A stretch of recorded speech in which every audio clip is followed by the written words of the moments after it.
Hey guys, I'm promoting this Holy America's #1 guacamole minis. It's only 100 calories per cup. This stuff is super delicious. I'd say out of all the guacamole I've had, and I love guacamole, that this stuff tastes second to none. Well, the only thing first place of this is actually going into a Mexican restaurant and getting it fresh, or you making it at your house fresh if you know how to make it. This stuff is wonderful. I freaking, like, you see there's only 2 left. That's how much I eat. I really go to town on these things. And if you notice, I got some over here that I just finished eating. I can't get enough. Anyways, yeah, this is spicy. It tastes wonderful. It tastes great. You should check it out. I don't know if it's sold everywhere in the country, but wherever you live, you should see if they have some of this.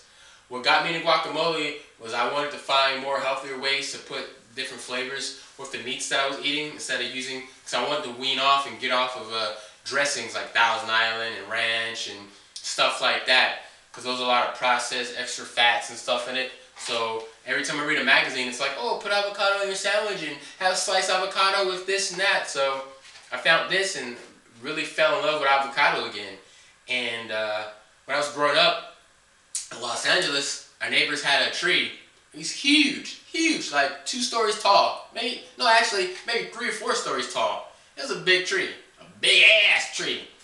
And the neighbors said, hey, if any avocados fall over, you guys can have them. So, we make fresh guacamole and put it on everything when I was a kid. And it was so wonderful. Something I did with my mom, for all you daughters and sons out there, we all have our memories of mom and dad, stuff that we did, and I used to love me some guacamole. So yeah, it was cool because the tree was so huge they couldn't even eat all of the guacamole or all the avocados. They would just fall over our fence by the dozens every day when they were in season. I'd be so sad when it wasn't the season for them. But anyway, when I get me a house, I'm gonna freaking grow me some trees. I had an orchard in my backyard. Well, that was my first experience with having an actual tree that produces fruit. I guess avocado is a fruit. If it's on a tree, it's a fruit, right? But it's green, so it's more like a vegetable. So then again, would an avocado be a fruit vegetable? I don't know. Let me know. Comment.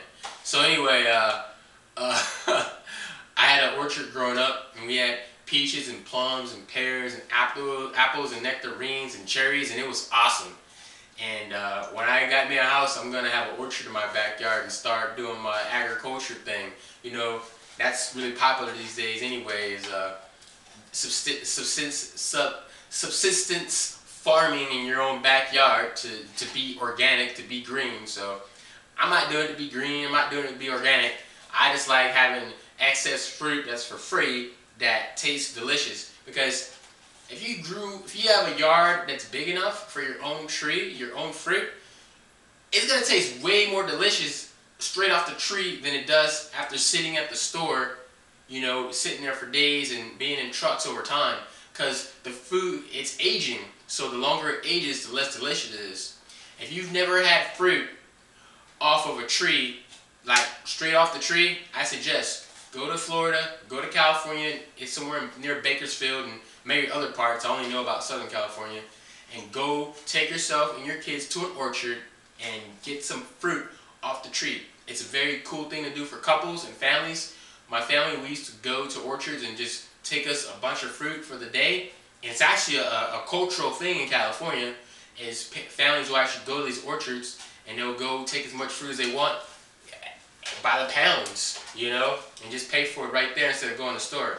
And I tell you what, once you have fruit off the tree, and next time you go to the store, you'll be changed forever. So think about it. All right, see you guys in the next review.